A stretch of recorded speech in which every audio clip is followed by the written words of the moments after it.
जय जय श्री चैतन्य जय नित्यानंदा जय अद्वैत चंद्र जय गौर भक्त वृंदा। जय जय श्री चैतन्य जय नित्यानंदा जय अद्वैत चंद्र जय गौर भक्त वृंदा। जय जय श्री चैतन्य जय नित्यानंदा जय अद्वैत चंद्र जय गौर भक्त वृंदा। ओम अज्ञानतिमिरान्धस्य ज्ञानाञ्जनशलाकया सत्सुरोन्मिलितं येन तस्मै श्रीगुरुवे नमः। नमो ओं विष्णुपादाय कृष्णप्रेष्ठाय भूतले श्रीमते भक्तिवेदान्तस्वामीति नामिने नमस्ते सारस्वतीदेवे गौरवाणी प्रचारिणे निर्विशेषशून्यवादी पाश्चात्यदेशतारिणे। जय श्री कृष्ण चैतन्य प्रभु नित्यानंद श्री अद्वैत गदाधर श्रीवासदि गौर भक्त वृंद। हरे कृष्णा कृष्णा कृष्णा हरे हरे, हरे राम राम राम हरे हरे। वैराग्य विद्या निज भक्ति योगा शिक्षात्मेकं पुरुषं पुराण। श्री कृष्ण चैतन्य शरीरधारी कृपाम्बुदित्यमहं प्रपद्ये। श्री गौरंग महाप्रभु की जय। श्री गौर पूर्णिमा महोत्सव की जय। श्रील प्रभुपाद की जय। हरे कृष्णा। பக்தர்களுக்கு இனிமையான மாலை வணக்கம். இன்றைய கௌர கதா சைதன்ய மகாபிரபு லீலைகளை கேட்க வந்திருக்கிற இந்த சத்சங்கத்தில் வந்திருக்கிற எல்லா பக்தர்களுக்கும் மகாபிரபுடைய ஆசீர்வாதம் கிடைக்கணும், எல்லாரும் கிருஷ்ண பக்தியில் முன்னேற்றம் அடையணும்னு பிரார்த்தனை பண்ணிக்கிறோம். ஹரே கிருஷ்ணா கிருஷ்ண கிருஷ்ணா ஹரே ஹரே, ஹரே ராம ராம ராம ஹரே ஹரே. எல்லா பக்தர்களுக்கு என்னுடைய பணிவான நமஸ்காரம். ஹரே கிருஷ்ணா. அப்போது ஹரே கிருஷ்ணா. ஸோ நாளைக்கு கௌர பூர்ணிமா பண்டிகை. இதில் ஒரு விசேஷம் என்னன்னு கேட்டால், பொதுவாக கௌர பூர்ணிமா பண்டிகை இன்னைக்கு சந்திர கிரகணம் இருக்காது. ஆனால் நாளைக்கு கரெக்டாக சந்திர கிரகணம் வருது. கரெக்டாக சைதன்ய மகாபிரபு எப்போ தோன்றினார், சரியாக பகவான் எப்போ தோன்றினார்னா 500 ஆண்டுக்கு முன்பாக பல்குனி பூர்ணிமா, இந்த பங்குனி மாதத்தில் வரக்கூடிய பூர்ணிமா பௌர்ணமி அன்னைக்கு சந்திர கிரகணம். அந்த கிரகண வேலையில் பொதுவாக கிரகணம்ங்கிறது ஒரு இன்ஆஸ்பீஷியஸ் டைம், அமங்கலமான ஒரு நேரம். அது அவ்வளோ சுத்தமான நேரம் இல்லை. அதனால் கிரகணம் பிடிக்கிற நேரம் பொதுவாக ஒரு 10 நிமிஷம் கிரகணத்தை பற்றி பேசிட்டு அப்புறம் நம்ம இன்றைக்கி சத்சங்கத்துக்கு போகலாம். இதுக்கு முன்னாடி இதை பற்றி பேசினாங்கன்னா தெரியல, இருந்தாலும் நான் உங்களுக்கு ஷேர் பண்ணிக்கிறேன். அதாவது ராகு அப்படிங்கிற கிரகம், ராகு என்ற தேவதை என்ற அசுரன், அவர் சூரியனை தாக்க போகும்போது, ராகு சூரியனை தாக்க போகிறது சூரிய கிரகணம், ராகு சந்திரனை தாக்க போகிறது சந்திர கிரகணம். அப்போது இந்த கிரகண வேலைங்கிறது எப்போ தோன்றியது அப்படின்னா, ஒரு முறை பார்க்கடல் கடைஞ்சாங்க. தேவர்கள் அசுரர்கள்லாம் சேர்ந்து பார்க்கடல் கடையும் போது அதில் அமிர்தம் வந்தது. தன்வந்திரி பெருமாள் அமிர்தத்தை எடுத்துன்னு வந்தார். அப்போது இந்த அசுரங்கள்லாம் என்ன பண்ணாங்க, தன்வந்திரி கையில் இருக்கிற அமிர்தத்தை பார்த்த உடனே, அமிர்த கலசத்தை பார்த்த உடனே பிடுங்கிட்டு ஓடிட்டாங்க. அப்போ கை கெட்டினது வாய் கெட்டாமல் போயிடுச்சு தேவர்களுக்கு. தேவர்களுக்கு என்னாச்சு, கை கெட்டினது வாய் கெட்டல. உடனே அவங்க பகவான்கிட்ட பிரார்த்தனை பண்ணாங்க. ஓ எம்பெருமானே, கேசவா, நாராயணா, மாதவா, கோவிந்தா, இது என்ன சோதனை? ஓ தன்வந்திரி பெருமாளே, நீங்கள் அமிர்தம் கொண்டு வந்தீங்க, அசுரங்க பிடுங்கிட்டு போயிட்டாங்களே, நாங்கள் என்ன செய்வோம்? நாங்கள் இவ்வளோ தூரம் கஷ்டப்பட்டது அமிர்தத்துக்கு தானே. அப்போ பகவான் எப்போவுமே பக்தர்களை காப்பவராகவும் அசுரில் தண்டிப்பவராகவும் இருக்கார். அப்போ என்ன பண்ணார் பகவான், ஒரு அழகான ரூபம் எடுத்துட்டார். மோகினி அவதாரம், மோகினி மூர்த்தி. மோகினி அவதாரம் எடுத்தால் அந்த பொண்ணு அவ்வளோ அழகு. பகவானே ஒரு ஸ்திரீ ரூபத்தில் வந்துட்டார், மோகினி தேவதையா, மோகினி தேவி. அப்படி கண்களெல்லாம் தாமரை இதழ் மாதிரி காது வரை நின்று, நீண்ட கூந்தல், அழகான சுருள் முடி, அப்படியே மெல்லிய இடை, அப்படி சூரியனை போல பிரகாசிக்கும் உடல் தேகம். இந்த அசுரங்கள்லாம் மயங்கி போனாங்க. யாருப்பா இந்த பொண்ணு, இவ்வளோ அழகாக இருக்காளே, ஓரொரு அசுரனும் இந்த பெண்ணை நான் திருமணம் செய்து கொள்ள வேண்டும், இவளோட நான் வாழ வேண்டும், இல்லை நான் அபகரித்துக் கொள்ள வேண்டும், எல்லாம் அந்த பொண்ணு பின்னாடி ஓடுது. எல்லா அசுரங்களும் அந்த அமிர்தத்தை விட்டுட்டு இந்த பொண்ணு பின்னாடி போக ஆரம்பிச்சிட்டாங்க. அப்போ பகவான் ரொம்ப சாமர்த்தியமா சாதுரியமா அப்படி வசீகரமா அழகா பேசினார். மாயாதேவி வந்து எல்லாரையும் கவரக்கூடியவங்க, அது பகவானுடைய சக்தி. மாயாதேவி பகவானுடைய சக்தியான மாயாதேவிக்கு எல்லாமே கவரக்கூடிய சக்தி இருக்குன்னா அந்த சக்திமானாகிய பகவான் கிருஷ்ணருக்கு எவ்வளோ சக்தி இருக்கும்? அவர் தான் சக்திமான்.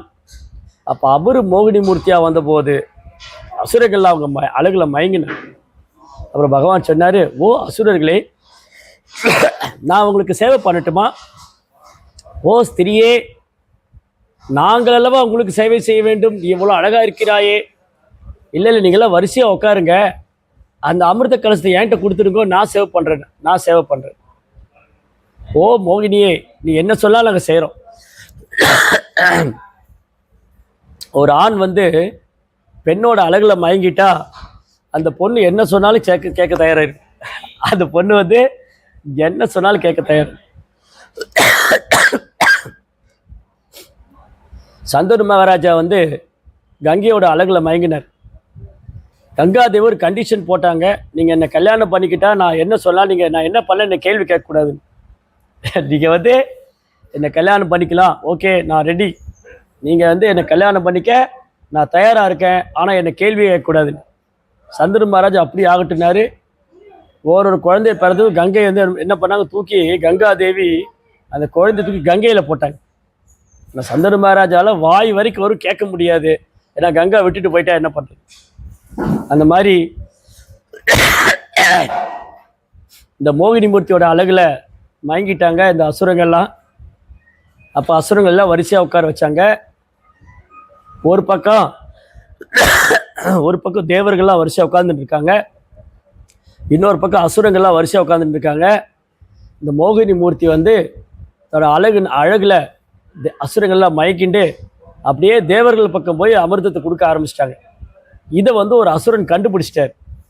ஓ இந்த மோகினி பொண்ணு நம்மளை ஏமாத்துறா, இவ சீட் பண்றா, நமக்கு அமிர்தம் கொடுக்குறேன்னு சொல்லிட்டு போய் தேவர்களுக்கு கொடுத்துட்டு இருக்காளே.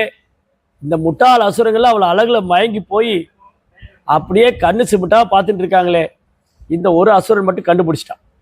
அவன் என்ன பண்ணான், சந்திரனுக்கும் சூரியனுக்கும் நடுவில் வந்து உட்காந்துட்டான். சந்திரனுக்கும் சூரியனுக்கு நடுவில் வந்து உட்காந்துட்டு அந்த அமிர்தத்தை நான் தான் பருகுவேன். அப்போ மோகினி அப்படி கொடுத்துன்னு கையை நீட்டுறான். அப்போ அவன் கையை நீட்டும் போது மோகினி தேவி அப்படி அமிர்தம் ஒரு டிராப் வந்து இந்த கையில் விழுந்துருது. ஆனால் மோகினி கண்டுபிடிச்சிட்டா இந்த பையன் வந்து தேவன் கிடையாது, அசுரன்.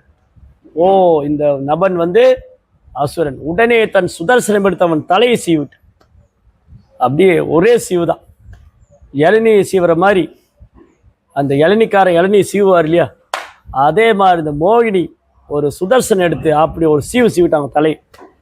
ஆனால் அந்த அசுரன் ஒரு துளி அமிர்தம் பருகி விட்டதுனால அவன் உடல் 2 துண்டுகளாக, ராகு கேது 2 இன்விசிபிள் பிளானட், கண்ணுக்கு தெரியாத கிரகம்.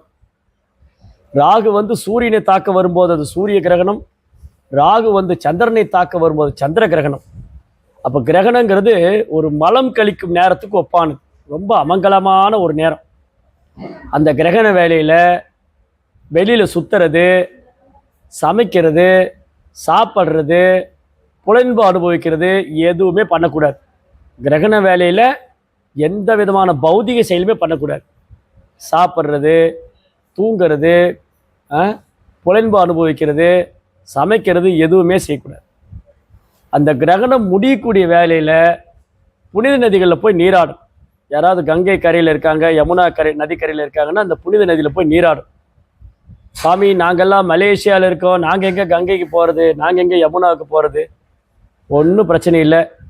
வீட்டில் பாத்ரூமில் போய் தப்பா தண்ணி எடுத்து கங்கா கங்கா கங்கா அப்படின்னு கங்கையோடைய புகழ் பாடி கங்கையை மனதில் நினைத்து கொண்டு ஜெய் கங்கே மாதா துமி ஜெய் கங்கே மாதா, ஜெய் கங்கே மாதா துமி ஜெய் கங்கே மாதா அப்படின்னு கங்காவுடைய புகழ் பாடிண்டு கங்கா கங்கா கங்கான்னு கங்கையை நினைச்சு யார் தண்ணி எடுத்து தலையில் ஊற்றிக்கிறாங்களோ, பக்கெட்டில் இருந்து தண்ணி எடுத்து பாத்ரூமில் போய் யார் கங்கையை நினைத்து கொண்டு ஸ்நானம் பண்ணுறாங்களோ அவங்க வந்து புனிதம் அடைவாங்க. அது கங்கையில் குளித்ததுக்கு ஒப்பானது. கங்கையோடைய புகழ் பாடுறதும் கங்கையை வழிபடுறதும் வேற வேற இல்லை. கங்கையை நினைப்பதும் கங்கையை தரிசிப்பதும் வேற வேற இல்லை. கங்காதேவி பதித பாவனி. பதிதா அப்படின்னா வீழ்ந்த ஆன்மா, பாவனி என்றால் வீழ்ந்த ஆன்மாக்களை விடுவிப்பவள்.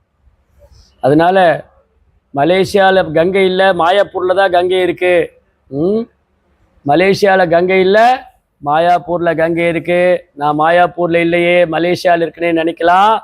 ஆனால் மலேசியாவில் இருந்துட்டு கங்கையை ஸ்மரணம் பண்ணால் மாயாப்பூரில் இருக்கிறதா அர்த்தம்.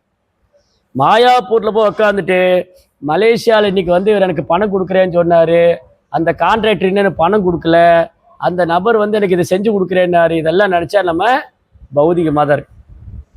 அப்போது எப்போ கான்சியஸ்னஸ் உணர்வால் நாம் இறைவனோடு ஒன்றாக அதான் பிரபுப்பா எழுதுகிறார், கிருஷ்ண உணர்வு கிருஷ்ண உணர்வுன்னு எழுதுகிறார். அதனால இந்த ரொம்ப அழகான ஒரு லீலை நடந்தது. பகவான் தோன்றும் போதே கிரகணம் முடியக்கூடிய நேரம். அப்போ எல்லா வைணவர்கள், எல்லா விதமான பொதுஜனங்கள், எல்லாரும் அனைத்து தரப்புப்பட்ட மகான்கள், மக்கள், பொதுஜனங்க, வைணவர்கள் எல்லாம் கங்கையில் போய் குளிக்கிறாங்க. அந்த நேரத்தில் எல்லாரும் ஹரியோடைய நாமத்தை உச்சரிக்கிறாங்க. ஹரி ஹரி ஹரி ஹரி ஹரி ஹரி ஹரி ஹரி, எங்கு பார்த்தாலும் ஹரிநாம சங்கீர்த்தனம். அதனால இந்த ரொம்ப பெஸ்ட் பியூரிஃபிகேட்டரி ப்ராசஸ், தூய்மைப்படுத்தக்கூடிய முறையிலேயே மிகவும் தூய்மையானது பகவானுடைய நாமத்தை ஜபிப்பது. ஓம் அபவித்ரோ பவித்ரோவா சர்வாமஸ்தாம் கதோ விவாத் யஸ்மரேத் புண்டரீகாட்சம் சா பயா பயந்தர சுச்சி. சுத்தமோ அசுத்தமோ, நன்மையோ தீமையோ எதுவாக இருந்தாலும், அபவித்ரம் பவித்ரம், அசுத்தமா சுத்தமா, நன்மையா தீமையா எதுவாக இருந்தாலும், யத் ஸ்மரேத், பகவான் புண்டரீகாட்சன் செந்தாமரை கண்ணன் பகவான் ஸ்ரீ கிருஷ்ணரை நினைத்த மாத்திரத்தில் அனைத்தும் புனிதமாயிடும், அவ்வளவும் புனிதமாயிடும். அதனால நாளைக்கு வந்து நம்ம இந்த சந்திர கிரகணம், ஆக்சுவலி மகாபிரபு தோன்றியதே கிரகணத்து வேலையில் தான். அப்போ தான் எல்லாரும் கீர்த்தனை பாடிட்டு இருந்தாங்க. மகாபிரபு வந்து புனிதமானவற்றெல்லாம் புனிதமானவர், மங்களமானவற்றெல்லாம் மங்களமானவர். பகவான் வந்து பவித்ரானாம் பவித்ரம் சோ மங்களானாம் ச மங்களம். பகவான் தூய்மையானவற்றெல்லாம் தூய்மையானவர், மங்களமானவற்றெல்லாம் மங்களமானவர். பகவானது புனித நாமம் தூய்மையானவற்றெல்லாம் தூய்மையானது, மங்களமானவற்றெல்லாம் மங்களமானது. கங்கா தீர்த்தம் தூய்மையானவற்றெல்லாம் தூய்மையானது, மங்களமானவற்றெல்லாம் மங்களமானது. பகவானது வைணவர்கள் தூய பக்தர்கள், தூய்மையானவற்றெல்லாம் தூய்மையானவங்க, மங்களமானவெல்லாம் மங்களமானவங்க. பகவானது லீலைகள் பாடும் கிரந்தங்கள், பகவத்கீதை, பாகவதம், சைத்தன்ய சரித்தாமிர்தம், தூய்மையானவற்றெல்லாம் தூய்மையானது, மங்களமானதெல்லாம் மங்களமானது. இப்போ எதெல்லாம் பகவானோடு சம்மந்தப்பட்டிருக்கோ அது தூய்மையானவற்றெல்லாம் தூய்மையானது, மங்களமானவற்றெல்லாம் மங்களமானது. அதனால சைத்தன்ய மகாபிரபு அந்த மாதிரி சந்திர கிரகணத்தை அப்படி தான் தோன்றினார். கரெக்டாக நாளைக்கு கிரகணம் வருது. நம்ம எல்லாரும் சைத்தன்ய சரித்தாமிர்தம் படிக்கலாம், பகவான் லீலைகளை கேட்கலாம், நாம ஜபம் பண்ணலாம். அதுக்கப்புறம் குளிச்சுட்டு பகவானுக்கு அபிஷேகம் பண்ணி ஆரத்தி பண்ணி பகவான் நிவேதனம் பண்ணி சாப்பிடணும். கிரகண வேலையில் சமைக்கக்கூடாது, சாப்பிடக்கூடாது. சரி, அதெல்லாம் சொல்லி கொடுத்துருப்பாங்க உங்களுக்கு. சரி, இன்னைக்குள்ள தலைப்புக்கு வரும். அப்போது பகவான் சைதன்யரின் அவதார நோக்கம், ஸ்ரீ சைதன்ய மகாபுரின் அவதார நோக்கம். ஏன் இதை அறிந்து கொள்ள வேண்டும்? சைதன்ய மகாபுரின் அவதாரத்தின் நோக்கத்தை நாம் ஏன் அறிந்து கொள்ள வேண்டும்? சைதன்ய மகாபுருவின் நாம ரூப குணாதிசயங்களை நாம் ஏன் அறிந்து கொள்ள வேண்டும்? ஜன்ம கர்ம சமே திவ்யம் ஏவம் யோவேதி தத்வதः த்யக்த்வா தேகம் புனர்ஜன்ம நைதி மாமேதி. சோ அர்ஜுனா, அர்ஜுனா, எனது பிறப்பு செயல்கள் அவை அனைத்தும் திவ்யமானது. அதை யார் ஒருத்தர் கேட்குறாங்களோ, படிக்கிறாங்களோ, ஜபிக்கிறாங்களோ, நினைக்கிறாங்களோ, மற்றவருக்கு உபதேசிக்கிறாங்களோ, அவங்க இந்த உடலை விட்ட உடனே எங்கிட்ட வந்துடுவாங்க. அதனால பகவானும் அவரது நாமம் அவரது புகழ் லீலைகள்லாம் பௌதிகமானது அல்ல, அனைத்தும் ஆன்மீகமானது. அவர் ஜென்மாஷ்டமி, கிருஷ்ணர் அஷ்டமி அன்னைக்கு பிறந்தார், தோன்றினார். ராமர் நவமி அப்போ தோன்றினார். சைத்தன்ய மகாபிரபு சந்திர கிரகணத்தப்போ தோன்றினார். பெரும்பாலும் இந்த உலகத்தில் மக்கள் வந்து அஷ்டமி, அஷ்டமியா இன்னைக்கு நாள் நல்லா இல்லை, அஷ்டமி நவமி வேண்டாம், கிரகணம் வேண்டாம் அப்படின்னு ஒதுக்கி விடுவார்கள். அப்போ அந்த தேவதையெல்லாம் அழுதாங்க. எம்பெருமானே, இது என்ன சோதனை, எல்லா நாட்கள்லையும் மக்கள் பூஜை செய்கிறாங்க, எங்களை எல்லாரையும் வழிபடுறாங்க, பூஜை பண்ணுறாங்க, எங்களை வெறுத்து விட்டாங்களே, ஒரு சுபகாரியம் பண்ண மாட்டேங்கிறாங்க, அஷ்டமி அன்னைக்கு ஒரு சுபகாரியம் பண்ண மாட்டேங்கிறாங்க, நவமி அன்னைக்கு ஒரு சுபகாரம் பண்ண மாட்டேங்கிறாங்க, கிரகணத்தப்போ ஒரு சுபகாரம் பண்ண மாட்டேங்கிறாங்க, எங்களை ஒதுக்கி விட்டாங்களே, விலக்கி விட்டாங்களே, ஓ பிரபு யசவா, ராமா, கௌரங்கா அப்படின்னு பிரார்த்தனை பண்ணாங்க. பகவான் சொன்னார், கவலைப்படாதீங்க, நானே அவதாரம் பண்ணிடுறேன், எல்லாரும் உங்களை கொண்டாடுவாங்க. அப்போ கிருஷ்ணர் தோன்றியது ஜென்மாஷ்டமி, ஸ்ரீமதி ராதாராணி தோன்றியது ராதாஷ்டமி, ராமச்சந்திர பிரபு தோன்றியது ராமநவமி, சைதன்ய மகாபிரபு கௌர பூர்ணிமா, சந்திர கிரகணத்தை. அதனால் பகவான் தன்னை சரணடைந்த ஆத்மாக்களை ஒருபோதும் கைவிட மாட்டார். அவர் தோன்றினால் அது மங்களம், ஆஸ்பீஷியஸ், தூய்மை, பவித்ரம், பியோர். அப்போது நாளைக்கு பண்டிகை. அப்போ அந்த பண்டிகையை நம்ம கொண்டாடும் போது எந்த மாதிரி மனோபாவத்தை நாம் ஏற்படுத்தி கொள்ள வேண்டும், கௌர பூர்ணிமா பண்டிகைக்கு நம்ம எப்படி ஆயத்தப்படுத்தி கொள்வது, அதுதான் நீங்கள் பண்ணிகிட்ருக்கோம். இங்கே நம்ம என்ன பண்ணிகிட்ருக்குறோம், கௌர பூர்ணிமா வரப்போகுதுன்னு தெரிஞ்ச உடனே 10 நாட்கள் கௌரங்களுடைய கதைகள், அவரது லீலைகளை பற்றி கேட்டுருக்கோம். This is the right process to celebrate the festival. மகாபிரபுவையுடைய அவதார தினத்தை கொண்டாடுவதற்கு இதுதான் சரியான வழி. 10 நாட்களும் சைதன்யமாவுடைய கதைகள், அவரது லீலைகள், அவரது மகிமைகள் பக்தரிடமிருந்து கேட்டு அந்த consciousness, Gaura consciousness, Krishna consciousness, Krishna உணர்வு, கௌரங்க உணர்வை நாம் வளர்த்துக்கொள்வோம். அப்போ இதயம் பரிசுத்தமாகும். ஆதிவாஸ், ஒரு பண்டிகைக்கு முன்னாடி ஆதிவாஸ் செரமனி பண்ணி புனிதப்படுத்திக் கொள்வது. பல்வேறு புனித ஸ்தானங்களை கொண்டு பஞ்சகவ்யம், பசுவுடைய பால், தயிர், நெய், சாணம், இதெல்லாம் வைத்துக்கொண்டு நம்ம கோமியம், இதெல்லாம் நம்மளை தூய்மைப்படுத்தக்கூடியது, நவதானியங்கள், இதெல்லாம் வச்சு ஒருவர் வந்து பகவானை ஆவிங்கனம் பண்ணி அவரை வரவழைத்து அவர்கிட்ட பிரார்த்தனை செஞ்சு, இந்த திருவிழாவுக்கு எங்களை ஆசீர்வாதம் பண்ணுங்கள், எங்கள் மனசு தூய்மையாகணும், நாங்கள் கிருஷ்ண உணர்வில் முன்னேற்றம் அடையணும், பகவான் நாமத்தை குற்றப்பட்டு ஜபிக்கணும், நாமத்தில் ருச்சி வரணும், எங்களை ஆசீர்வாதம் பண்ணுங்க அப்படின்னு பிரார்த்தனை பண்ணுவோம்.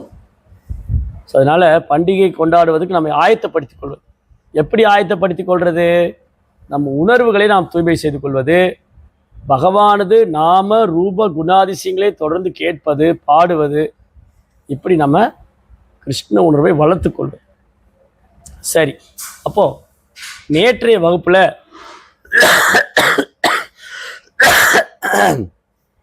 நான் வந்து நவதீப் மண்டல் பரிக்கிரமா போயிருந்தேன். அங்கே குளிர்னால எனக்கு த்ரோட்டில் இன்ஃபெக்ஷன் ஆகிடுச்சு, சளி பிடிச்சிக்கிச்சு, அதனால் இரும்பல் வந்துட்டே இருக்கு. சரி, ஒரு தொந்தரவாக இருக்கும், மன்னிச்சுக்கோங்க. சரி, அப்போ என்ன நடந்தது? நேற்றைய வகுப்பில் வந்து நம்ம சைதன்ய மகாபுடைய அவதார நோக்கத்தின் வெளிப்புறமான காரணம், எக்ஸ்டர்னல் ரீசன், எதனால் ஸ்ரீ சைதன்ய மகாபிரபு தோன்றினார், அவருடைய அவதாரம், திரு அவதாரம், பகவான் கௌரங்கர் ஸ்ரீ சைதன்ய மகாபிரபுவின் திரு அவதார நோக்கத்திற்கான வெளிப்புறமான காரணத்தை நாம் பார்த்தோம். சைத்தன்ய சரித்தாமிரதத்திலிருந்து, ஸ்ரீ சைதன்ய சரித்தாமிரதத்தில் கிருஷ்ணதாஸ் கவிராஜ கோஸ்வாமி சைதன்ய மகாபுடைய அவதாரத்தின் வெளிப்புற காரணத்தை மிக அழகாக வர்ணிச்சிருந்தார். அது ஒரு 3 காரணம் படித்தோம். யாராவது ஞாபகம் வச்சிருந்தா கை தூக்குங்க. சைதன்ய மகாபிரபு தோன்றியதுக்கான வெளிப்புற காரணம் 3 ரீசன், எக்ஸ்டர்னல் ரீசன். சேட் பாக்ஸ்லேயும் போடலாம், இல்லை கையை உயர்த்தலாம். எனக்கு ஞாபகம் இருக்குது, நேற்று பேசணும், நம்ம படித்தோம் இந்த 3 காரணம். என்னென்னது வேறு ஞாபகம் வச்சுருக்கீங்களா? பாக்கியவான்,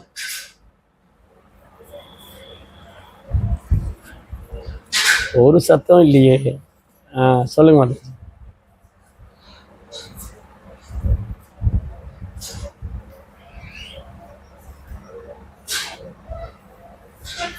எஸ், குட், சூப்பர்.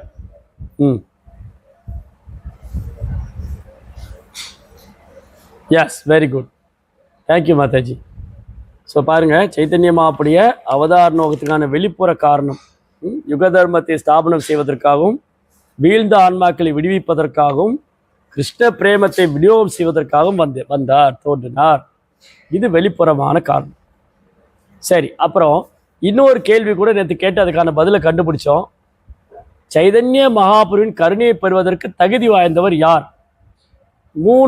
மூணு விதமான ரீசன், 3 காரணம். இந்த 3 காரணம், இந்த 3 விஷயம் நம்மக்கிட்ட இருந்ததுன்னா, எந்த 3 விஷயம் நம்மக்கிட்ட இருந்ததுன்னா நம்ம சைதன்ய மகாபுருடைய கருணையை பெறுவதற்கு தகுதி வாய்ந்த நபராக அறியப்படலாம். எந்த 3 விஷயம் நம்மக்கிட்ட இருந்ததுன்னா நாம் சைதன்ய மகாபுருடைய கருணையை பெறுவதற்கு தகுதி வாய்ந்தவங்க. யாருக்கா தெரியுமா? ஞாபகம் வச்சிருக்கீங்களா?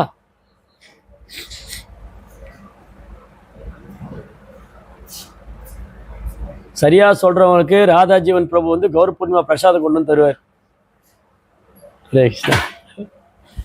கிஃப்ட் தரு.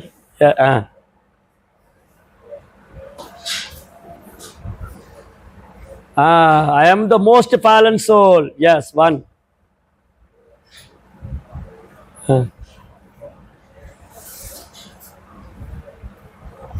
I am unqualified.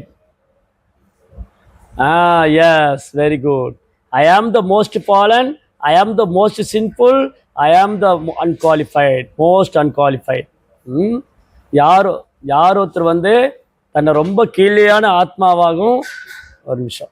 யார் ஒருத்தர் தன்னை கீழேயான ஆத்மா, தன்னை விட ஒரு கீழேயான ஆத்மா இருக்க முடியாது, தன்னை விட ஒரு பாவி, என்னை விட ஒரு பாவி இருக்க முடியாது, என்னை விட ஒரு கீழேயான ஆத்மா இருக்க முடியாது, என்னை விட ஒரு பாவி இருக்க முடியாது, நான் எந்த ஒரு தகுதியும் மற்றவன், என்கிட்ட ஒரு யோகியதையும் கிடையாது அப்படின்னு யார் தன்னை நினைத்து கொள்கிறாரோ அவரே முதல் தரமான நபர் சைதன்ய மகாபுரின் கருணையை பெறுவதற்கு. ஸ்ரீ கௌரங்க மகாபிரபுக்கு. சரி, அப்போ இன்னைக்கு internal reason or secret reason, ரகசியமான காரணம், சைதன்ய மகாபுடைய அவதாரத்துக்கு ரகசியமான காரணம், ரொம்ப ரொம்ப ரகசியமான அந்தரங்கமான காரணம். அப்போது கிருஷ்ணதாஸ் கவிராஜ் கோஸ்வாமி என்ன சொல்கிறாரு? சைதன்ய மகாபுடைய அவதாரத்தினுடைய வெளிப்புறமான காரணத்தை விட இந்த அந்தரங்கமான காரணம் ரொம்ப முக்கியமானது. அது ஓகே, தட்ஸ் குட், அதுவும் சரிதான், அதில் எந்த சந்தேகம் கிடையாது. சைதன்ய மகாபுருவுடைய அவதாரத்துக்கான வெளிப்புறமான காரணம் 3 பார்த்தோம் இல்லையா, அது சரிதான். ஆனால் அதை விட ரொம்ப முக்கியமானது ஏன் சைதன்ய மகாபுரு அவதரித்தாருங்கிறதுக்கு அந்தரங்கமான காரணம், சீக்ரெட் ரீசன். அப்போ ரொம்ப அழகா கிருஷ்ணதாஸ் கவிராஜ் கோஸ்வாமி சொல்றார், ஏன் சைதன்ய மகாபுரு அவதாரம் பண்ணார், ஏன் கிருஷ்ணர் சைதன்ய மகாபுரு அவதாரம் செய்தார், அதற்கான ரகசியமான காரணம் என்னன்னா 3 ரகசியமான காரணம். ஒன்று, ஸ்ரீமதி ராதாராணியுடைய பாவம். ராதாராணி எந்த மனோபாவத்தில் இருக்காங்க, ஸ்ரீமதி ராதாராணி என்ன மனோபாவத்தில் இருக்காங்க, அதை அனுபவிக்க வேண்டும், அந்த பாவத்தை அனுபவிக்க வேண்டும். ஸ்ரீமதி ராதாராணியோடைய மனோபாவத்தை அனுபவிக்க வேண்டும். 2, ஸ்ரீமதி ராதாராணி பகவான் கிருஷ்ணரிடத்துல எந்த மாதிரி ரசத்தை அனுபவிக்கின்றார்களோ அந்த ரசத்தை நானும் அனுபவிக்க வேண்டும். 3வது, ஸ்ரீமதி ராதாராணியோடைய அந்த தெய்வீகமான பிரேமம், அந்த அன்பு, அதையும் அனுபவிக்க வேண்டும். இந்த 3 காரணம். சைதன்ய மகாபிரபு, பகவான் கிருஷ்ணர் சைதன்ய மகாபிரபுவாக அவதரித்துக்கான அந்தரங்க காரணம் ஸ்ரீமதி ராதாராணியுடைய மனோபாவத்தை ஏற்றுக்கொண்டார். ஸ்ரீமதி ராதாராணி அனுபவிக்கும் அந்த அன்பு, அந்த சுவை, அந்த ஹாப்பினஸ், அந்த ஆனந்தம், அதை அனுபவிக்க வேண்டும் என்று விரும்பினார். 3வது, அதை ராதா தத்துவம் இருக்கு இல்லையா, ஸ்ரீமதி ராதாராணி எந்த அளவுக்கு பகவான் மேலே அன்பு வச்சிருக்காங்களோ அந்த பிரேமத்தை தானும் அனுபவிக்க வேண்டும் என்று ஆசைப்பட்டார். சரி, இப்போ அடுத்த கேள்வி வந்துடும், இது ஏன் போய் கிருஷ்ணர் ஆசைப்பட்டாரு? கிருஷ்ணர் ஏன் ராதாராணியோட பாவத்தில் வரணும்னு ஆசைப்பட்டாரு? கிருஷ்ணர் ஏன் ராதாராணியோடைய பிரேமத்தை அனுபவிக்கணும்னு ஆசைப்பட்டாரு? கிருஷ்ணர் ஏன் எந்த ரசத்தை அனுபவிக்கணும்னு ஆசைப்பட்டாரு? அடுத்த கேள்வி வந்துடும் இல்லையா, அதுக்கு கிருஷ்ணதாஸ் கவிராஜ் கோஸ்வாமி மிக அழகாக விளக்கம் கொடுத்துருக்க. ஸ்ரீகிருஷ்ண சைத்தன்யா ராதா கிருஷ்ணா நகே அன்யா. சைதன்ய மகாபிரபு ராதா கிருஷ்ணர் வேற வேற இல்லை. ராதா கிருஷ்ணர் ரெண்டு பேர் ஒன்று ஆனால் சைத்தன்ய மகாபிரபு. இது கொஞ்சம் புரிஞ்சு, ஹரே கிருஷ்ணா, இது கொஞ்சம் புரிஞ்சுக்க கஷ்டமாக தான் இருக்கும். ஆனால் கொஞ்சம் புரிஞ்சுக்கலாம்.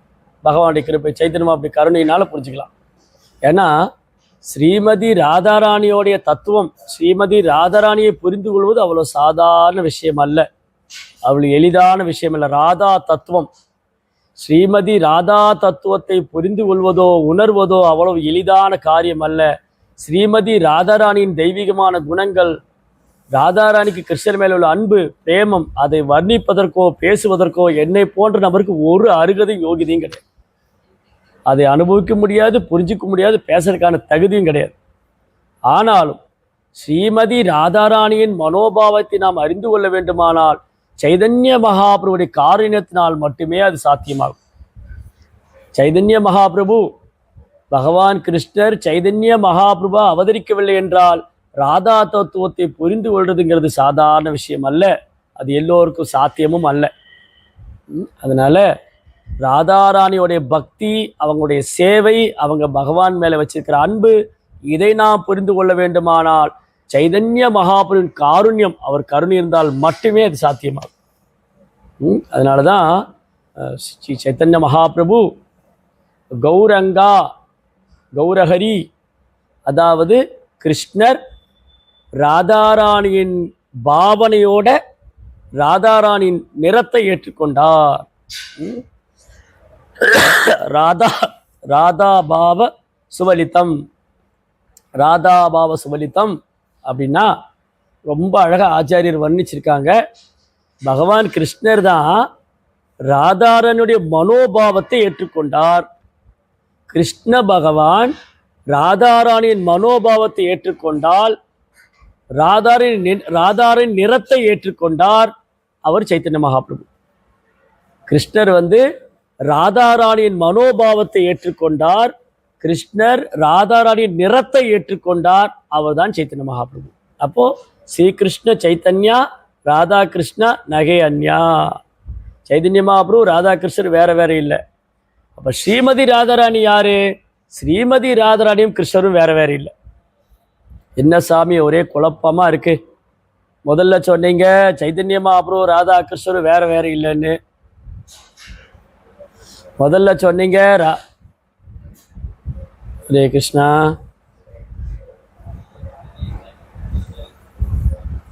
சரி. அப்ப முதல்ல சொன்னீங்க ராதா கிருஷ்ணரும் சைதன்ய மகாபிரபு வேற வேற இல்லைன்னு சொன்னீங்க. இப்ப சொல்றீங்க ராதையும் கிருஷ்ணரும் வேற வேற இல்லைன்னு சொல்றீங்க. இதை எதைத்தான் நாங்க புரிஞ்சுக்கிறது, எப்படிதான் புரிஞ்சுக்கிறது? ஒன்றும் கஷ்டம் இல்லை. பிரபுபாதர் மாதிரி ஆச்சாரியோடைய அனுகிரகம் இருக்குன்னா, குருமார்கள், ஆன்மீக குருவுடைய குருமார்களுடைய ஆசீர்வாதம் இருக்குன்னு சொன்னா இதெல்லாம் நமக்கு பகவான் வெளிப்படுத்திடுவார். யார் ஒருத்தர் பகவான் நாமத்தை உச்சரிக்கிறாரோ, அத ஸ்ரீ கிருஷ்ண நாபாதி நபவேத் கிராயம் இந்திரியை சேவோன்முகை ஜிவ்வாது ஸ்வயம் ஏவ ஸ்பரத்யதா. பகவானுடைய நாமம் ஹரே கிருஷ்ணா கிருஷ்ண கிருஷ்ணா ஹரே ஹரே, ஹரே ராம ராம ராம ஹரே ஹரே. இந்த நாம ஜபத்தை நம்ம பண்ணிட்டே வந்தா பகவானுடைய நாம ரூப குணாதிசயங்களை இந்த ஜட புலன்களால் உணர முடியாது. ஜட புலன்கள் இருக்கு இல்லையா, ஐம்புலன்கள், இந்த புலன்களை கொண்டு ஜட புலன்களை கொண்டு உணரக்கூடியவர் அல்ல கிருஷ்ணா. அத ஸ்ரீ கிருஷ்ண நாபாதி நான் பவேத்கிராயம் இந்திரியை. பகவானது நாம ரூப குணாதிசயங்களை ஜட புலன்களால் உணரவே முடியாது. அப்ப எப்படி உணர்றது? சேவோன்முகி ஜிவ்வா. ஜிவ்வானா நாக்கு. நாக்கு இருக்கு இல்லையா, இந்த நாக்கை கிருஷ்ணருடைய சேவையில் ஈடுபடுத்தணும். யார் ஒருத்தர் இந்த நாக்கை கிருஷ்ணருடைய சேவையில் ஈடுபடுத்துகிறாங்களோ அந்த நபருக்கு பகவான் கிருஷ்ணர் தன்னை தானே வெளிப்படுத்துவார். சேவோன்முகேது ஜிவ்வாது ஸ்வயம் ஏவ, ஸ்வயம் ஏவ பகவான் தன்னைத்தானே ஸ்புரத்யதா வெளிப்படுத்துவார். அதனால இந்த ஹரே கிருஷ்ணா மந்திரத்தை எவ்வளோ கவனமாக உச்சரிக்கிறோமோ, குற்றங்கள் செய்யாமல், குறைகள் காணாமல், வைஷ்ணவருக்கு அபராதம் பண்ணாமல், 10 குற்றங்களை தவிர்த்து பகவானுடைய புனித நாமத்தை உச்சரிக்கும் போது 10 குற்றங்களை தவிர்த்து நம்ம ஹரே கிருஷ்ணா மந்திரத்தை கவனமாக உச்சரித்து நாம ஜபத்தை ஒழுங்காக பண்ணுனா குற்றம் குறை இல்லாமல் பண்ணால் பகவான் தன்னைத்தானே நமக்கு வெளிப்படுத்துவார்.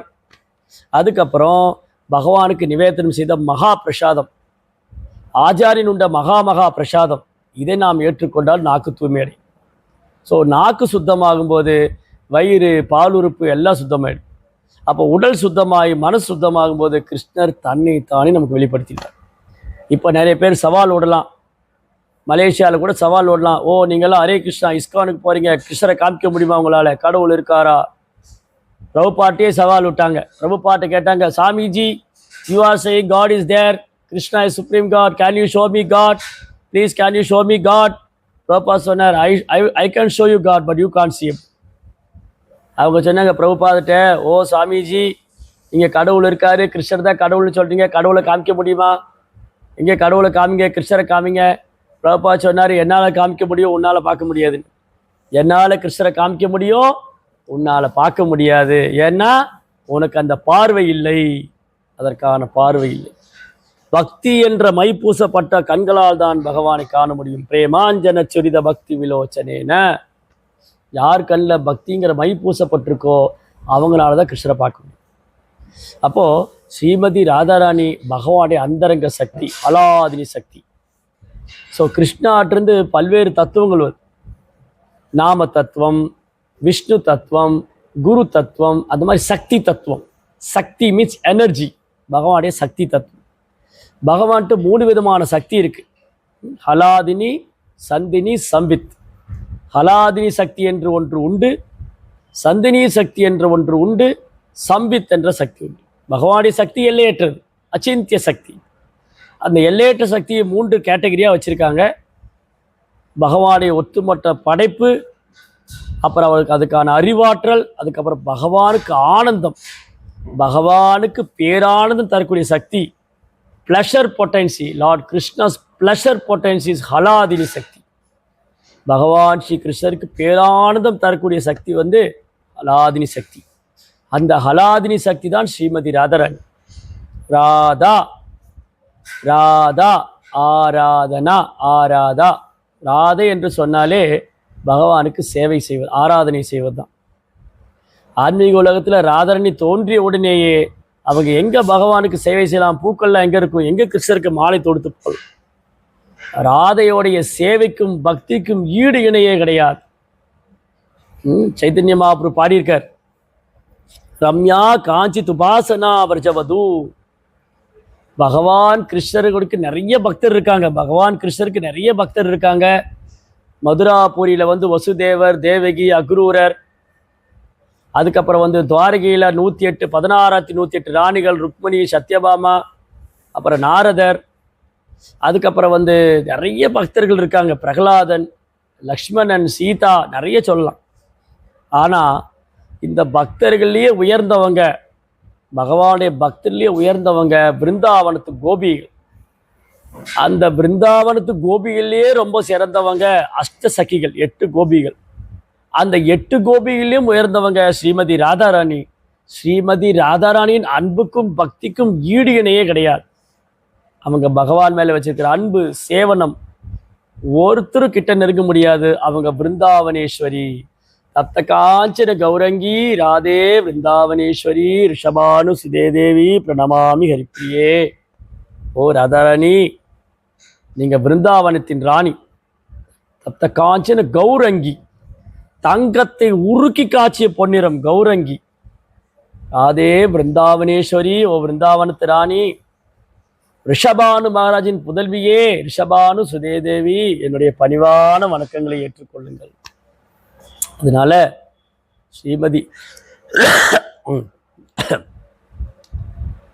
ஸ்ரீமதி ராதாராணி பகவான் மேலே வச்சிருக்கிற அன்புக்கும் சேவைக்கும் பக்திக்கும் நிகரானவங்களும் கிடையாது. அதை அந்த பக்திக்கு கிட்ட நெருங்கவே முடியாது. அப்போ ஓரொரு பக்தர்களும் பகவான்ட்டு ஓரோ விதமான அன்பு பரிமாற்றம் செய்கிறாங்க. பகவானின் சேவகனாக, நண்பனாக, பெற்றோராக, உறவினராக, தென் காதலியாக. ஹனுமான், நான் ராமனின் சேவகன். அர்ஜுனன், நான் கிருஷ்ணரின் நண்பன். வசுதேவர், தேவகி, நான் கிருஷ்ணரின் பெற்றோர்.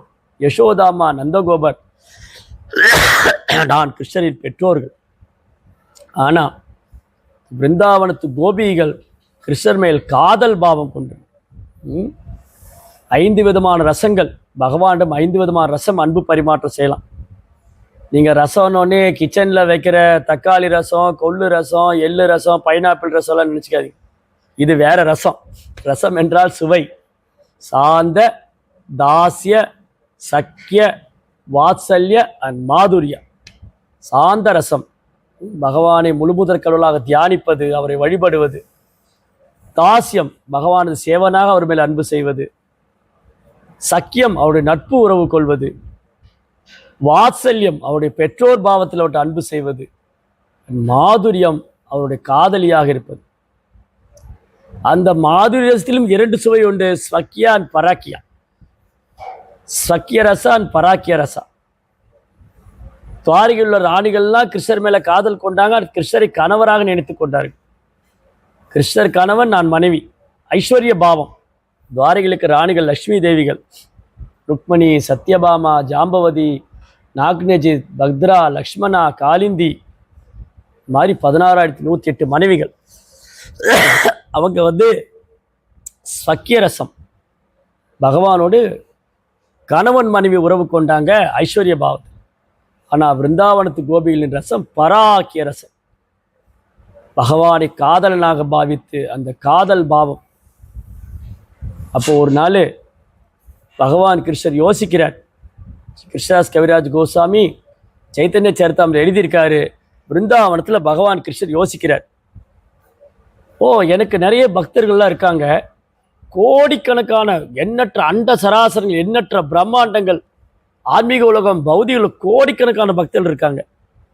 அந்த பக்தர்கள்லேயே எல்லோருமிட்ட பல்வேறு ரசங்கள் அன்பு பரிமாற்றம் செய்கிறாங்க. ஆனால் ஸ்ரீமதி ராதாராணி மட்டும் ஏன் என் மேலே அவ்வளோ அன்பு வச்சுருக்காங்க? ஸ்ரீமதி ராதாராணிக்கு மட்டும் ஏன் என் மேலே அவ்வளோ அன்பு? ஸ்ரீமதி ராதாராணிகிட்ட என்னை கவர்ந்தது, அவங்ககிட்ட அவங்களை கவர்ந்து என்னிடம் அவங்களுக்கு கவர்ந்தது என்ன? ஸ்ரீமதி ராதாராணிக்கு ஏன் என் மேல் அவரை கவர்ச்சி? ஏன் என்கிட்ட அப்படி என்ன ஆனந்தம்? ஸ்ரீமதி ராதாராணி என்னிடம் என்ன ஆனந்தத்தை அனுபவிக்கிறாங்க? ஏன் எப்போ என் மேலே என்னையே நினச்சிக்கிட்டு இருக்காங்க? ராதாராணி பாவம் என்ன? ஸ்ரீமதி ராதாராணியின் பாவம் என்ன? யாராலும் புரிந்து கொள்ள முடியாது, பகவானை தவிர. அதனால் பகவான் யோசிச்சாரு, இந்த ஸ்ரீமதி ராதாராணி இருக்காங்களே, அவங்க என் மேலே பரமானந்தம் அனுபவிக்கிறாங்க. எப்போவுமே ஒரு பாவத்தில் அப்படியே அவங்க கண்ணெல்லாம் கண்ணீர் மல்க அப்படி ஆனந்தத்தை அனுபவிக்கிறாங்க. அந்த ஆனந்தம், அந்த சுவை என்ன? அந்த ரசம். அந்த ரசத்தை நானும் அனுபவிக்க வேண்டும். பகவானுக்கு இன்னொரு திருநாமம் ரசராஜ். ரசராஜ்னா எல்லா ரசங்களையும் அனுபவிப்பார், ரசங்களுடைய ராஜா. எல்லாமே அவர்கிட்ட தான் தோன்றுது. அப்போ அவர் விரும்புகிறாரு, ராதாராணியை அனுபவிக்கும் ரசத்தை நானும் அனுபவிக்க வேண்டும், ராதாராணியின் மனோபாவத்தை நானும் ஏற்றுக்கொள்ள வேண்டும், அந்த தெய்வீக பிரேமத்தை நானும் அனுபவிக்க வேண்டும். ஸ்ரீமதி ராதாராணி என்மேல் வைத்திருக்கிற பிரேமத்தை நானும் அனுபவிக்க வேண்டும், அந்த மனோபாவத்தை நானும் ஏற்றுக்கொள்ள வேண்டும், அந்த ரசத்தை நானும் அனுபவிக்க வேண்டும். இதுதான் அந்தரங்கமான காரணம்.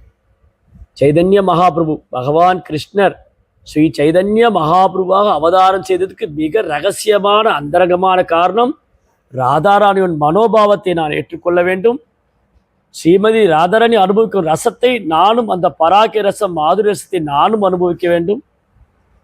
அந்த பிரேமம், ராதாராணிக்கு என் மேலுள்ள பிரேமம், கிருஷ்ண பிரேமத்தை நானும் அனுபவிக்க வேண்டும். அப்போ பாருங்க, இதுல ரொம்ப அழகான ஒரு விஷயம் என்னன்னா, ஒரே சமயத்துல பகவான் 2 லீலைகள் பண்றார், அற்புதம் பண்றார். இப்ப பாத்தீங்கன்னா கிருஷ்ண லீலையில அவர் நிறைய அசுரர்களை வதம் பண்றாரு. நரகாசுரன், பவுண்ட்ரகன், காளையவனன், அதுக்கப்புறம் இந்த ஜராசந்தன், இந்த மாதிரி பல அசுரங்கள் எல்லாம் கொள்றதுக்கெல்லாம் போறார்.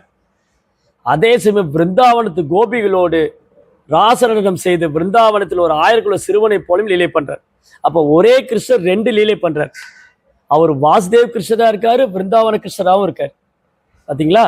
பகவானுடைய பிருந்தாவன லீலையில, சரி, பகவானுடைய கிருஷ்ண லீலையில அவர் அசுரர்களை கொல்லும் போது வாசுதேவ கிருஷ்ணராகவும், கோபிகளோடு நடனமாடும் போது பிருந்தாவன கிருஷ்ணராகவும் அனுபவிக்கிறார். அதே மாதிரி சைத்தன்ய மகாபிரபு யுக தர்மத்தை ஸ்தாபனம் செய்வதற்காக ஹரிநாமத்தை கீர்த்தனம் செய்தார். அதே ஹரிநாமத்தில் ராதாரனின் பாவத்தில் கிருஷ்ண பிரேமத்தை அனுபவிக்கிறார். அப்போ ஒரு பக்கம் சைத்தன்ய மகாபிரபு வெளிப்புறத்துல யுக தர்மத்தை பிரச்சாரம் செய்கிறார், கிருஷ்ண பிரேமத்தை விநியோகம் பண்றார். இன்னொரு பக்கம் உள்புறத்துல அந்த கிருஷ்ண பிரேமத்தை அவரே அனுபவிக்கிறார். இன்னும் ஒரு அழகு பார்த்தீங்களா? பகவான் கிருஷ்ண பிரேமத்தை விநியோகம் செய்யவும் செய்கிறாரு, அது என்னன்னு அனுபவிச்சும் பார்க்கிறார். என்ன ஒரு அழகான இதெல்லாம் விட்டுட்டு இந்த ஜட உலகத்தில் வந்து மலேசியாலையும் கோயம்புத்தூர்லையும் பெரம்பலூர்லையும் குப்பை கொட்டிக்கிட்டு இருக்கு. பாருங்க நம்ம நிலைமை. பகவானுடைய சேவையை புறக்கணித்து விட்டு பகவான் மேல உள்ள அன்பை நம்ம தூக்கி போட்டுட்டு இங்கே வந்து ஜட உலகத்தில் ஜட உலகம் எடுத்து கஷ்டப்பட்டு. அப்போது சைத்தன்ய மகாபுருடைய திரு அவதாரத்துக்கான ரகசியமான காரணம், ராதாரணியின் மனோபாவத்தை அவரே ஏற்றுக்கொள்கிறார், அந்த மாதுரிய ரசத்தை அவரே அனுபவிக்கிறார், அந்த கிருஷ்ண பிரேமத்தை அவரே அனுபவிக்க நினைக்கிறார். அப்போதான் ராதாராணிக்கு ஏன் என் மேலே அவ்வளோ பற்றுதல், ஏன் என் மேலே அவ்வளோ அன்பு, ஏன் ஸ்ரீமதி ராதாராணி என்னை விட்டு பிரிவதே விரும்புவதில்லை, ஏன் எப்போ ராதாராணி 24 மணி நேரம் என்னையே நினைத்து கொண்டு எனக்கு சேவை செய்து கொண்டிருக்கிறார், அந்த சுவையை நானும் அனுபவிக்க வேண்டும், அந்த ஆனந்தத்தை நானும் அனுபவிக்க வேண்டும், அந்த பாவத்தை நானும் ஏற்றுக்கொள்ள வேண்டும் என்று பகவான் கிருஷ்ணர் சைதன்ய மகாபிரபு அவதாரம். அதனால தான் ஒருத்தருக்கு சந்தேகம் வந்துடலாம், சரி சுவாமி கிருஷ்ணர் வந்து ராதாராணியோடைய மனோபாவத்தை ஏற்றுக்கிட்டாரு, ராதாராணியோடைய மனோபாவத்தில் வந்தார், ஏன் அந்த நிறத்தையும் ஏற்றுக்கொண்டார்? அடுத்த ஒரு கேள்வி வரலாம். சரி, கிருஷ்ண பகவான் வந்து முழுமுதற் கடவுள், அவர் ராதாராணியோடைய மனோபாவத்தை ஏற்றுக்கிறதுல தப்பு இல்லை, அந்த ரசத்தையும் அனுபவிக்க நினைச்சாரு, அது எதுக்கு நிறத்தை மாற்றிக்கிட்டாரு? அதே நேரத்திலே வந்திருக்கலாமே, அவர் வந்து அந்த மழைக்காலத்து மேகத்தை ஒத்த நிறத்திலே வந்திருக்கலாமே, அவர் மேகவண்ணனா வந்திருக்கலாமே, அவர் ஷாம சுந்தரனா வந்திருக்கலாமே, ஏன் கௌர சுந்தரனா வரணும், ஏன் கௌரங்கனாக வரணும், ஏன் பொன்னிறத்தை ஏற்றுக்கொள்ள வேண்டும்? ஏனென்றால் ஆச்சாரியர்கள் மிக அழகாக கூறியிருக்கின்றார்கள், பகவான் தன்னை காணும் பொழுது அந்த கௌரங்க நிறம், கிருஷ்ணர் வந்து கௌரங்கனாக வரும்போது ராதானின் பாவம் மட்டுமல்ல நிறத்தையும் ஏற்றுக்கொள்கிறார். அவருக்கு துளி கூட நினைவு இருக்காது நான் கிருஷ்ணர் என்று, அவர் துளி கூட நினைக்க மாட்டான் கிருஷ்ணன், நான் வந்து பகவானுடைய சேவகன் பக்தனாக. அதனால தான் சைத்தன்ய மகாபிரபு தன்னை பக்தனாகவே காட்டிக்கொண்டார். யாராவது சைத்தன்ய மகாபிரபு வந்து ஓ கௌரங்கரே மகாபிரபு சைத்தன்ய மகாபிரபு நீங்க கிருஷ்ணர் தான் அப்படின்னா அவர் காதை பொத்திட்டு விஷ்ணு விஷ்ணு விஷ்ணுன்னு சொல்லுவார், அது காதலே கேட்க மாட்டார். ஏன்னா பகவான் தன்னை மறைத்து கொள்கிறார், அவர் ராதாராணியின் பாவத்தை ஏற்றுக்கொண்டார், அதனால ராதாராணியின் நிறத்தையும் ஏற்றுக்கொண்டார், அந்த பொன்னிறம் அதான் கௌரங்கன். ராதாராணி கௌரங்கி, சைத்தன்ய மகாபிரபு கௌரங்கன். சரி, அப்போ கிருஷ்ண பகவான் சைதன்ய மகாபிரபு அவதரித்த போது அந்த பிரேமத்தை வெளிப்படுத்தினார். நீங்க பார்த்தீங்கன்னா சைதன்ய மகாபிரபுடைய ஆரம்ப கால லீலை, அவர் நிமாய் குழந்தை நிமாயாக வந்தது, நிமாய் பண்டிதனாக நவதீப் தாமத்தில் ஒரு மிடுக்கான ஆச்சாரியனாக பிராமணனாக வலம் வந்தது. அது வரைக்கும் மகாபிரபு ஒரு பிராமண குழந்தையாக, ஒரு சிறு ஒண்ணு மரியாத குழந்தையாக, ஒரு பண்டிதனாக, ஒரு பிராமணனாக வலம் வந்தார். ஆனால் எப்போ சைத்தன்ய மகாபிரபு நாம சங்கீர்த்த இயக்கத்தை துவங்கினாரோ அன்று முதல் அவர் வந்து கௌரவ பிரேமத்தை, அந்த கிருஷ்ண பிரேமத்தை வெளிப்படுத்த ஆரம்பித்தார். தன்னுடைய தந்தையார் மறைவுக்கு அப்புறம் கயையில் போய் தன்னுடைய தந்தைக்கு ஸ்ராதா கொடுக்கறதுக்கு போன சைதன்ய மகாபிரபு, கௌரங்க மகாபிரபு அங்கே ஈஸ்வரபுரியை சந்திக்கிறார். ஈஸ்வரபுரி என்ற தீட்சை பெற்றுக்கொள்கிறார். அதுக்கப்புறம் பகவான் நாமத்தை உச்சரிக்க ஆரம்பிக்கிறார். சைதன்ய மகாபிரபு கிருஷ்ண பிரேமத்தை வெளிப்படுத்துகிறார். மகாபிரபு நாம ஜெபிக்கும் போது கண்கள் இருந்து அருவி மாறி கண்ணீர், உடல் நடுநடுக்கும், நான் தழுதலுக்கும், வயிர்களெல்லாம் குத்திட்டு நிற்கும், அஷ்ட சாத்விக பாவம். சைதன்ய மகாபிரபு பகவான் கிருஷ்ணரின் நாமத்தை உச்சரிக்கும் பொழுது அவரது உடலில் 8 விதமான மாற்றங்கள், அஷ்ட சாத்விக பாவம், 8 விதமான மாற்றங்கள் ஏற்படும். இந்த கை ஜாயிண்ட் எல்லாம் இருக்கு இல்லையா, இதெல்லாம் அப்படி உள்ள போயிடும், இதெல்லாம் அப்படி சுருங்கிடும். ஆமை மாதிரி, ஆமை எப்படி தன் புலன்களை கூட்டுக்குள்ள இழுத்துக்குமோ அந்த மாதிரி சைதன்ய சரிதாமிரத்தில் சொல்லியிருக்கு, சைதன்ய மகாபிரபுக்கு கிருஷ்ணர் மேல பிரேமம் அதிகரிக்கும் போது தன் புலங்கள்லாம் அப்படி உள்ள போயிடும், ஆமை கூட்டுக்குள்ள போன மாதிரி. அதுக்கப்புறம் சில நேரம் அழுவார், சில நேரம் சிரிப்பார், சில நேரம் தரையில உருண்டு பிறழுவார், மயங்கி விழுந்துருவார். கண்ணுல இருந்து அருவி மாதிரி தாரை தாரையா கண்ணீர் வடிஞ்சுட்டே இருக்கும். உடலெல்லாம் மயிர்கூத்துட்டு இருக்கும், நாவெல்லாம் தழுதலுக்கும். இதெல்லாம் நம்மளால யூகிச்சு கூட பார்க்க முடியாது. நம்மை போல கட்டுண்ட ஜீவாத்மா, பந்தப்பட்ட ஆத்மாவுக்கு இதை யூகிச்சே பார்க்க முடியாது.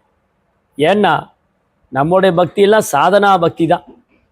ஏதோ பண்ணணுமே, குருகிட்ட வாக்கு கொடுத்துட்டேனே, 16 மாலை சொல்கிறேன்னு வாக்கு கொடுத்துட்டேன், 4 விதிமுறையை கடைபிடிக்கணும்னு வாக்கு கொடுத்துட்டேன் அப்படின்னு நாம் ஃபோர்ஸ் பண்ணி அப்படி அந்த ஒரு உத்வேகத்தில் பக்தி பண்ணிட்டு இருக்கோம்.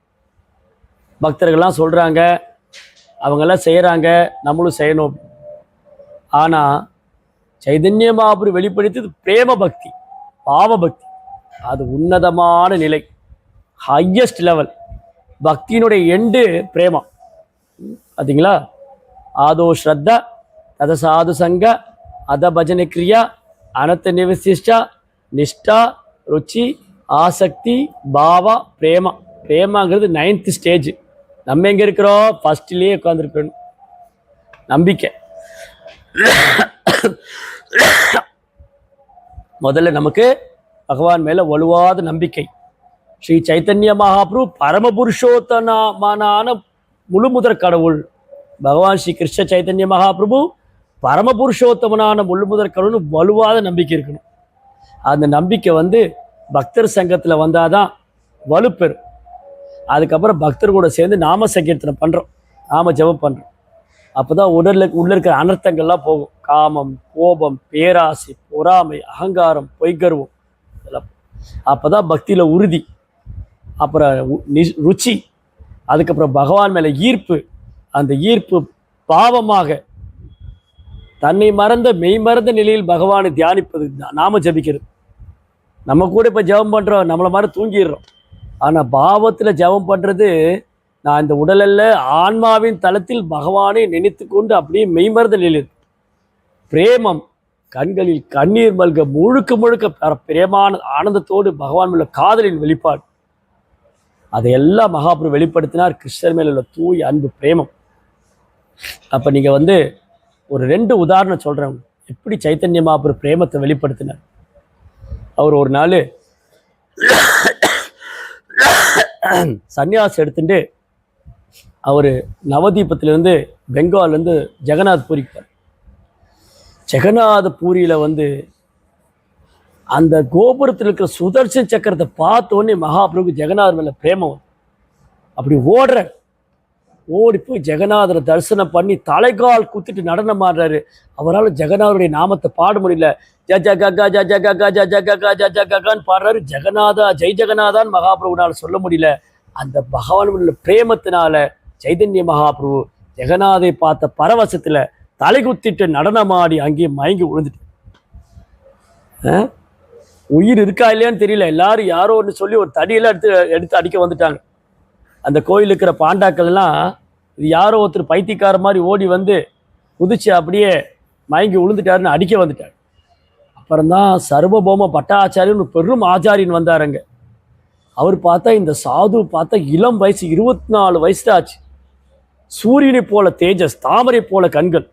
ஓ, யார் இந்த நபர்? இந்த மகா புருஷன் இங்கே படுத்திருக்காரு. யார் இவர்? யார் கூட வந்தார்? அந்தலேருந்து இப்படி தான் மயக்கத்தில் இருக்காரா? உயிர் இருக்கா இல்லையா? உயிர் இருக்கா இல்லை இறந்து போயிட்டாரா? என்ன நடக்குதுங்க? அப்போ அவர் சொன்னார், அந்த சுற்றி இருக்கிறவங்களாம் சொன்னாங்க, அந்த பூஜாரிகள்லாம், அவர் உயிர் இருக்காருன்னு தெரியல, ரொம்ப நேரம் இப்படி தான் படுத்திருக்காருன்னு.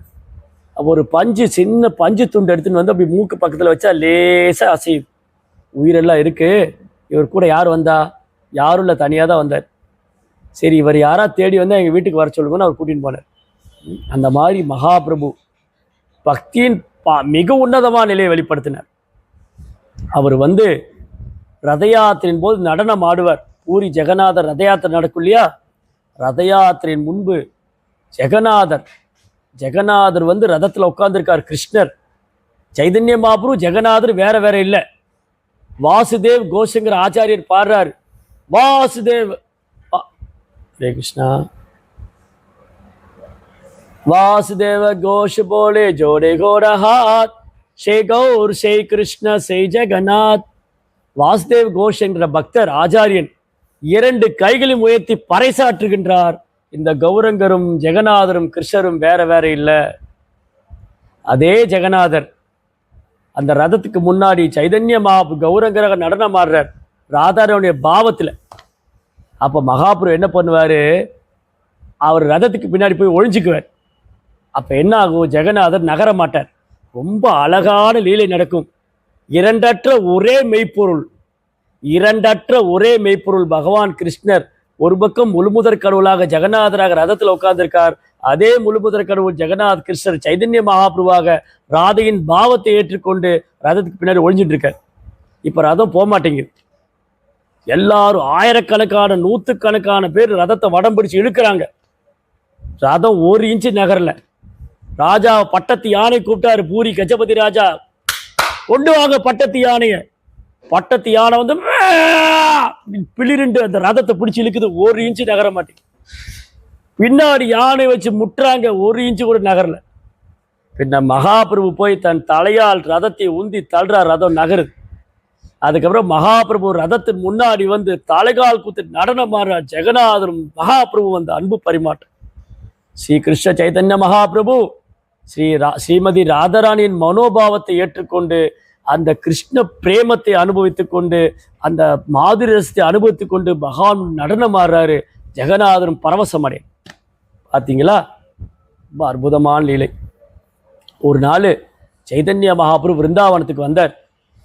விருந்தாவனத்தில் வந்து காளியா காட் யமுனா நதிக்கரையில் அப்படியே அந்த காளிகாட் தொட்டு நடந்து போனோம்னா இம்லி தலான்னு ஒரு இடம் வரும். இம்லி தலான்னா ஒரு புளிய மரத்துக்கு ஒரு அடியில் ஒரு இடம், ஒரு புளிய மரம். விருந்தாவனத்தில் நிறைய புளிய மரம் இருக்கு. அந்த புளிய மரத்துக்கு அடியில் மகாபிரபு உட்காந்துருக்க. என்ன நடந்ததுன்னா, ஒரு முறை 5000 வருஷத்துக்கு முன்னாடி பகவான் கிருஷ்ணரும் ராதையும் லீலை பண்ணிட்டு இருக்கார். கிருஷ்ணர் திடீர்னு மறைஞ்சிட்டார். ஸ்ரீமதி ராதாராணி தேடிண்டே வர்றார், கிருஷ்ணர் எங்கன்னு. அப்புறம் அந்த யமுனா நதிக்கரையில் கிட்ட புளிய மரத்துக்கிட்ட கேட்குறாரு, புளிய மரமே நீ கிருஷ்ணரை பார்த்தியா? அது பொய் சொல்லிடுது, இங்கே கிருஷ்ணா இல்லைன்னு. ராதாராணிக்கு தெரிஞ்சு போயிடுத்து. இது பொய் சொன்னதுனால விருந்தாவனத்தில் புளிய மரத்தில் புளியே காய்க்காது. இங்கே விருந்தாவனத்தில் எங்கே போனாலும் புளிய மரத்தில் புளியே வராது. ராதாராணியுடைய சாபத்தினால அங்கே புளியே காய்க்காது. அப்புறம் பார்த்தா அங்கே ஒருத்தர் உட்காந்துருக்காரு அந்த புளிய மரத்துக்கு அடியில். அவரு அப்படியே உருக்கிய பொன் நிறத்தில் இருக்கார். தங்கத்தை காய்ச்சி உருக்கிய பொன் நிறம், தாமரை இதழ் போல கண்கள், தலையில மயிர்பீலியில வச்சிருக்காரு. இது கிருஷ்ணர் தானே? ராதாராணிக்கு ஒரு சந்தேகம், இது கிருஷ்ணரா யாரு? உடலில் 3 வளைவுகள் இருக்கிறது, தலையில மயிர்பீலி வச்சிருக்காரு, பார்க்க சாமசுந்தரன் மாதிரி இருக்காரு, ஆனா பொன்னிறத்தில் இருக்காரு. கிட்ட போய் பார்க்கற, இது கிருஷ்ணரா இல்லையா? அப்போ கிருஷ்ணர் வந்து ராதாராணிட்ட பேசுறாரு, ஓ ராதே, நான் உன் கிருஷ்ணர் தான். நான் வந்து உன்னை பிரிந்த துயரத்துல உன்னை நினைத்து கொண்டு நான் உன்னை நினைத்து உன்னிறமாவே மாறிவிட்டேன். ஷாமசுந்தரா பிகம் கௌரசுந்தரா. பிருந்தாவனத்தில் என்ன ஆனாரு? கிருஷ்ணர் ராதாராணியை நினைத்து ஷாமசுந்தரன் கௌரசுந்தரனாக மாறிவிட்டார். அப்ப ராதாராணி கேட்குறாங்க, இது என்ன லீலை? நீங்க கிருஷ்ணா, நீங்க ஷாம நிறம் தானே, மழைக்காலத்து மேகத்து ஒத்த நிறத்துல தான் இருப்பீங்க, இது என்ன பொன்னிறம்? அப்ப பகவான் சொன்னார், கிருஷ்ணர், ஓ ராதே, கலியுகத்துல நான் வந்து கௌரசுந்தரனாக தோன்றுவேன். அப்போ ஷாம நிறம் கிடையாது, நான் ஷாம நிறத்துல வரமாட்டேன், கௌர நிறத்துல வருவேன். ஓ ராதே, உனது பாவத்தை ஏற்றுக்கொண்டு நீ அனுபவிக்கும் மாதுரசத்தை நான் அனுபவிக்க வேண்டும். நீ என்னிடம் அனுபவிக்கும் பேரானந்தம், அந்த பிரேமத்தை நான் அனுபவிக்க வேண்டும். அதனால நான் கலியுகத்துல கௌரசுந்தரனா தோன்றப்பாருன்னு சொல்லி மகாபிரபுடைய அந்த ரூபம் அதை வந்து ஸ்ரீமதி ராதாராணிக்கு கிருஷ்ணர் காமிச்சு கொடுப்பார். ராதாராணிக்கு ரொம்ப ஆனந்தம். அதனாலதான் அவங்களும் கதாதர பண்டிதரா வந்தாங்க. கௌர் கதாதர். கிருஷ்ணர் சைதன்ய மகாபிரபு அவதாரம் பண்ணார், ராதாராணி கதாதர பண்டிதரா வந்தார். சரி, அப்புறம் என்னாச்சு? 500 வருஷத்துக்கு முன்னாடி சைதன்ய மகாபிரபு அந்த இம்லி தலாக்கு வந்தார். பிருந்தாவனத்துல வந்து அந்த இம்லி தலையில உட்காந்துட்டு ஸ்ரீமதி ராதாரனுடைய மனோபாவத்துல கௌரங்க மகாபிரபு கௌரசுந்தன் கிருஷ்ணரை நினைச்சு ஷாமசுந்தரனா மாறிட்டார். அப்படி நிறம் வந்து அப்படியே அந்த பொன்னிறமான கௌரங்களுடைய திருமேனி அப்படியே ஷாம நிறத்தில் ஷாமசுந்தரனாக மாறியது. இதெல்லாம் ரொம்ப அழகான லீலைகள். இந்த மாதிரிலாம் ஆச்சாரியர் ரொம்ப அழகாக வர்ணிச்சிருக்காங்க. ரொம்ப அற்புதமான ஒரு லீலை வந்து சைத்தன்ய சரிதாமிரத்தில் கிருஷ்ணதாஸ் கவிராஜ் கோசாமி மகாபிரபுடைய அவதார நோக்கத்தை எல்லாம் ரொம்ப அழகாக சொல்லி கொடுத்துருக்கார். அது வந்து பிரபுபாடைய கருணையால் நமக்கு தெரிய வந்திருக்கு. ஒருவேளை பிரபுபாதர் தோன்றாமல் இருந்தால் மகாபிரபு பற்றி யார் நமக்கு சொல்லி தருவா? யாருக்கும் தெரியாது. அதனால பிரபுபாதர் திருவடி சரணம், கிருஷ்ணாஸ் கவிராஜ் கோசாமி திருவடிகள் சரணம், சைதன்ய மகாபிரபு திருவடி சரணம் பிரார்த்தனை பண்ணுவோம். இந்த கௌரவ புண்ணியமாக நமக்கு நல்லபடியாக கௌரவங்களுடைய ஆசீர்வாதம் கிடைக்கணும். நமக்கு நாமத்தில் ருச்சி வரணும், கிருஷ்ணன் மேலே அன்பு வரணும், பிரேம வரணும், பக்தியில் முன்னேற்றம் அடையணும். தூய பக்தி தொண்டு, அது எந்த உள்நோக்கம் இல்லாமல் எந்த ஒரு எதிர்பார்ப்பும் இல்லாமல் வெறுமனே கிருஷ்ணரை திருப்திப்படுத்துறதுக்காக கலங்கமில்லாத பக்தி தொண்டு வேணும்னு பிரார்த்தனை. ஹரே கிருஷ்ணா. அனைத்து பக்தருக்கும் கௌரவ பூர்ணிமா பண்டிகை நல்வாழ்த்துக்கள். ஜெய் ஸ்ரீல பிரபுபாத் கி ஜெய்.